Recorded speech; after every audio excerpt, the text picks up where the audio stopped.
You're an NFC East guy. We know the Commanders have a new name and a new quarterback with Carson Wentz. The Giants have a new coach and a new general manager. Neither team was very good last year. It was a two-team division, and there was separation between the Eagles and the Cowboys. And we've talked about how much the Eagles have either closed the gap or caught the Cowboys in the NFC East. No one seems to be suggesting that either Washington or New York can crack the top two in the NFC East this year. Or can they?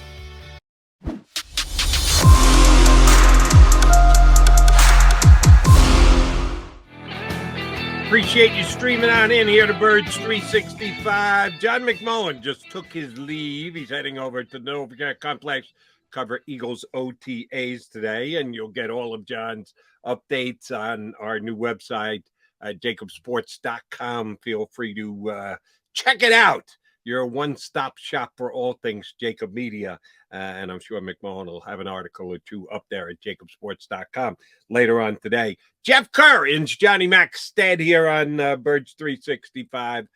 Kevin Kincaid of Crossing Board should join us in less than 20 minutes as our hour two guest. Guest we had earlier this week, JK, John Stolness does some work for Bleeding Green Nation. John Stolness. Good dude. Good writer, good guest when we have him on here. Had an interesting article on Bleeding Green that I want to run by you.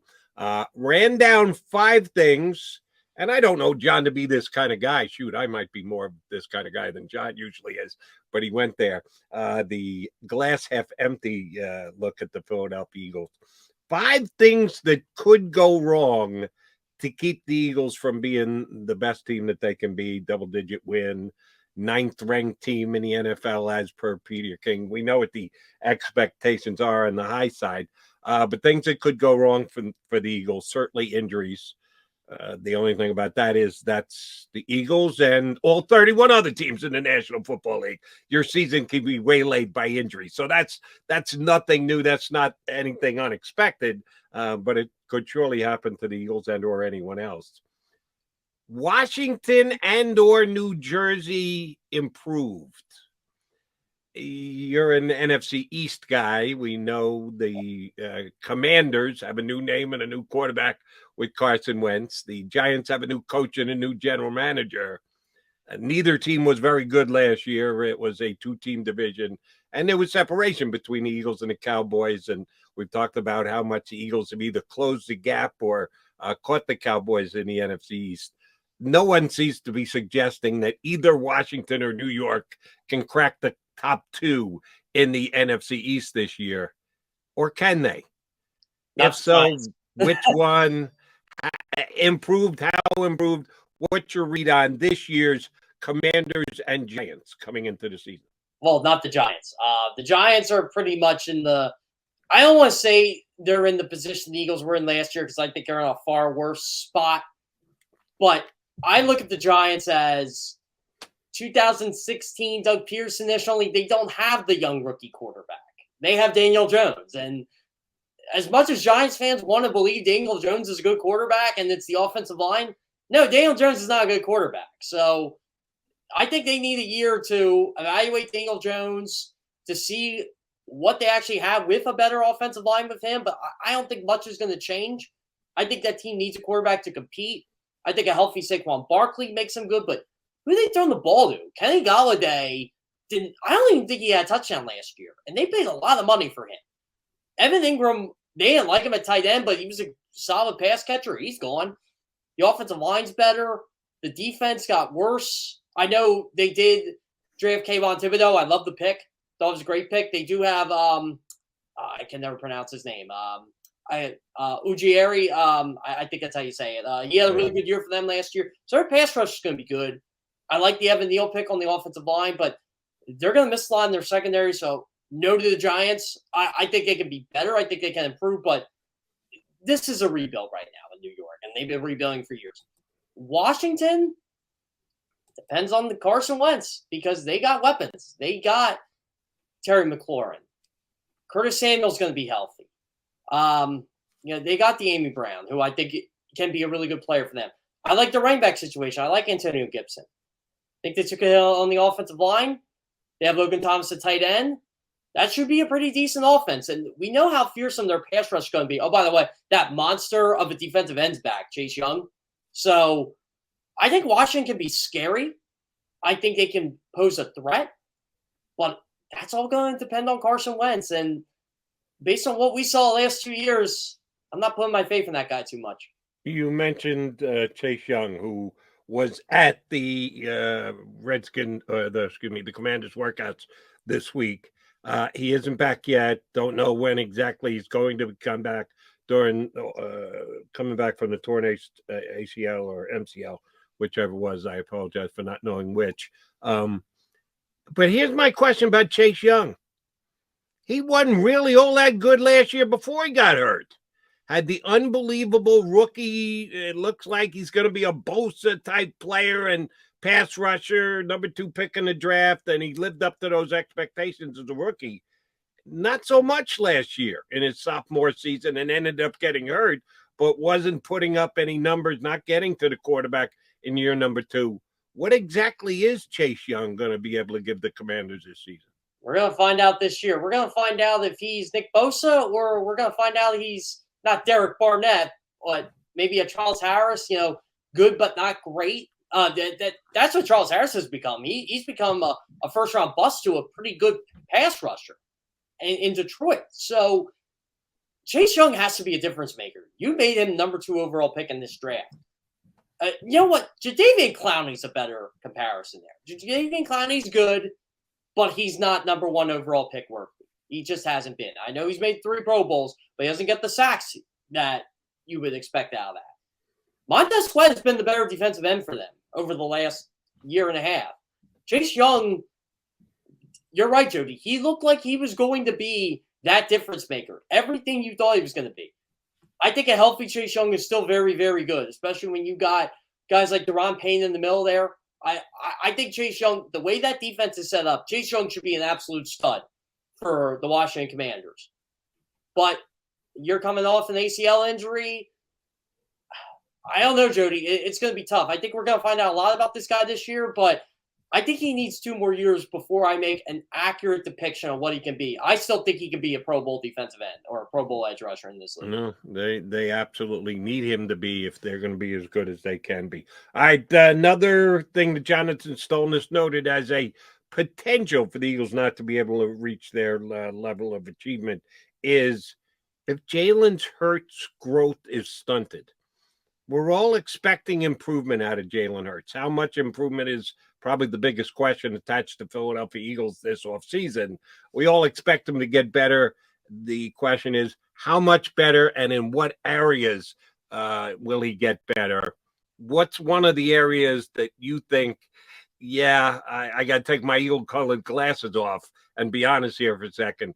This is just not something I see Jalen Hurts improving with. The deep ball. He has to be better at the deep ball. He was one of the worst quarterbacks in football throwing a deep ball last year, based on the numbers and the completion percent. On passes that traveled 20-plus air yards, Jalen Hurts was not good. I think he was in the bottom 3 or bottom 4. You know who was actually second in the league in passes like that, Jody? The guy who gets probably criticized more than Jalen Hurts out of anybody in the NFL. Tua. Of all people. So, and he didn't take that many samples as Jalen Hurts did, but Tua. So, I want to see Jalen Hurts improve on that deep ball. And when you got A.J. Brown and you got Devonta Smith, who we know can catch pretty much anything, he definitely can go out for a deep ball. Wes Watkins, you have to be able to be better at that, bottom line. That's the progression I want to see. We talk about completion percentage a lot. We talk about throwing outside the hash marks. The deep ball is what I want to see Jalen Hurts. That's where he has to improve, and that's where this offense can be a top 5 offense in this league. No, I was a big Tua guy coming out of the draft while he was at Alabama, coming out in the draft. This year, he's got even better weapons than he's had previously. I'm thinking the Tua is sitting on a big year, but we'll have to see. Well, I'll find out if Jalen Hurts is. We don't want to see a mad cheetah. Let's just say that. Okay, fair enough. One other thing that Mr. Stolness noted as potential area where the Eagles might not be able to reach their lofty goals. If the defense isn't improved, We absolutely believe that they upgraded the talent on the defense via free agency, via the draft, that this should be a better defense. You add a Hassan Reddick, you add a James Bradbury, you draft the Davis, you draft the Nakobe Dean. You should get better on defense. He has more weapons. He has more guys he can tap into to do different things. If he doesn't, how critiqued is Jonathan Gannon going to be in this town? Worse than last year. And I defended Jonathan Gannon because I'm like, he didn't have anybody. He didn't. Now he does. He has Darius Slay. He has James Bradbury. Has Avonte Maddox. Has Hassan Reddick. Has Josh Sweat. Javon Hargrave. Fletcher Cox. I'm just naming everybody. Jordan Davis. Davion Taylor's going to be one of their backup linebackers. I think he's a pretty good player. There are no excuses for this defensive coordinator this year. I don't want to hear Howie Roseman say, we're borrowing Jonathan Gannon on a rental. No. I want to see him in action. We haven't had this much talent on defense. The Eagles have not had this since, dare I say, Dream Team? Dare I say a little before the Dream Team? When Brian Dawkins was here? They have a lot of talent on this side of the ball. They have to execute. Jonathan Gannon's system needs to work. And I think it's predicated on getting to the quarterback. The Eagles were second to last in the NFL in sacks last year. And this may be a bold prediction. They should be, at the very least, top 7 this year because I think they have the talent to get to the quarterback. Speaking of getting to the quarterback, we know it's going to be on Hassan Reddick's plate, and I surely believe he can do so and maybe get those double-digit sacks that you and Johnny Mack talked about in hour number 1. Been a while since it happened here in Philadelphia. Two guys who I don't think will get double-digit sacks, but better get some this year because they're going to get time at defensive end, are Brandon Graham and Derek Barnett.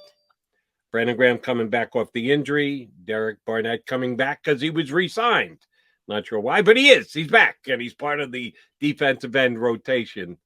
Who do you got more faith in getting the job done on whatever basis it is, however many snaps they get, matching up snaps to production?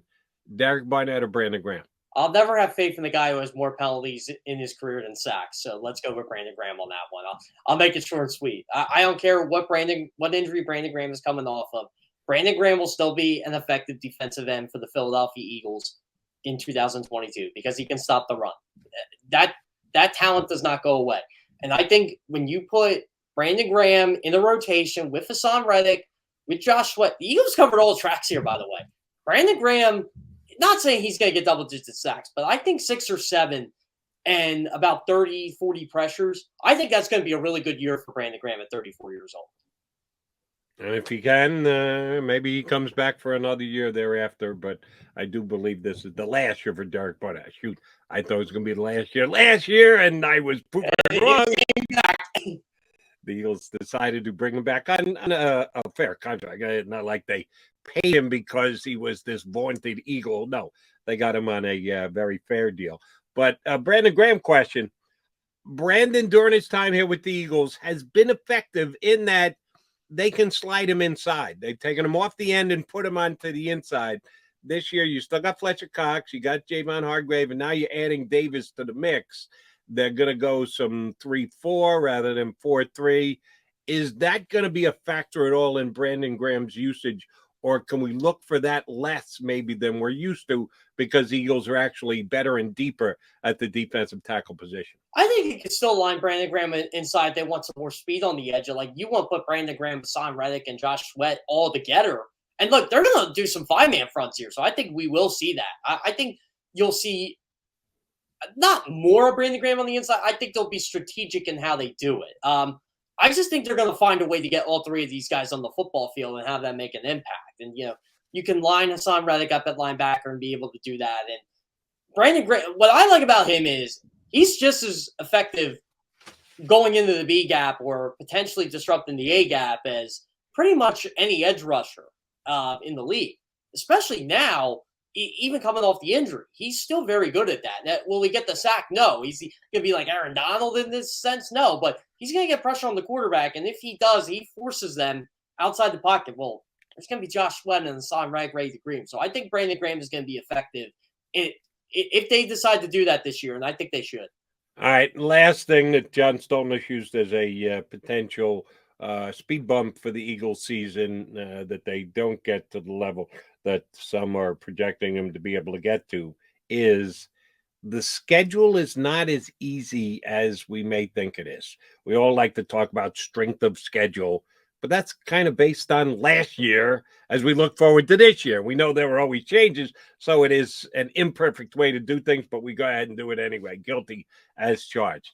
All right, I'm going to run through them real quick, JK, and I want you to give me one or two games that you say, yeah, the Eagles will be favored in that game, but it might be a tougher or trickier task than we think. At Detroit, home Minnesota, at Washington, Jacksonville week 4, return of Dougie P. At Arizona, Dallas, by home Pittsburgh, at Houston, at home Washington, at Indy, Frankie Reich, Green Bay, Tennessee, at the Giants, very heavy on the division at the end, at the Giants, at the Bears, at Dallas, home New Orleans, home Giants. Give me one or two games where you go, yeah, the Eagles will be favored, but they better watch out that week. Well, week 1, they're already favored. One thing I don't like about this week 1 matchup, and I think the Eagles should win because they're a good team, but this is what I hate about week 1. I don't think the Detroit Lions are going to be a playoff team in any way, shape, or form. I think they're going to be better because their division sucks. But one thing, and take it from a guy who coached a 2-19 basketball team last year, you don't know you're a bad team the first game of the season. You don't. Everybody's 0-0, and the Detroit Lions could go in there, and Jared Goff could sling the rock to Amon-Ra St. Brown and Jameson Williams, and Amon-Ra St. Brown's a really good receiver, and Jameson Williams, in my opinion, was the best receiver in the draft. I don't care who the Eagles got back there. Those two could torch them because you don't know what Dan Campbell and those guys have up their sleeve.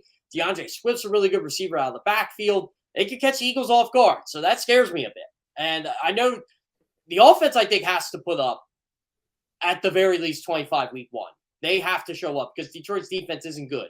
They got guys that can get to the quarterback, but their secondary sucks. So that's why I think the Eagles should win that game, but they will be favored. Another one, I think the Eagles, they might be favored. Arizona. I mean, but they don't win in Arizona.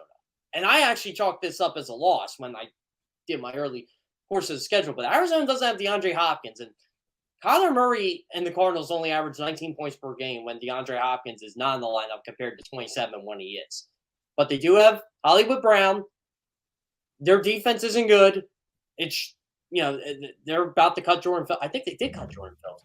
I'm not even sure if they did or not yet.